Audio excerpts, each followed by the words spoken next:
the scratches are going away.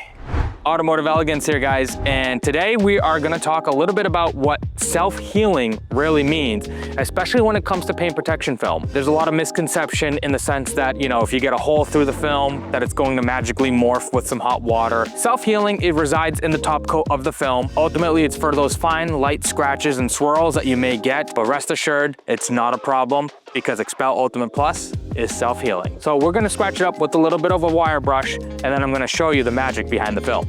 All right, now, we traditionally would never do something like this on a vehicle. However, we've definitely seen vehicles that have these scratches. And guys, this is not boiling water. I did let it cool down, but it is hot water. Right now, it's a little bit cooler and there's no direct sunlight.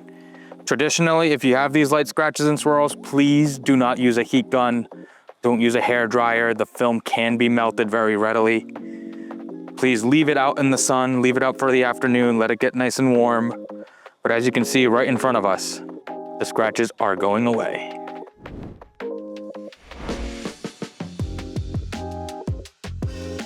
If scratches and swirls really bother you, give us a call and let's talk about XPEL Ultimate Plus for your ride.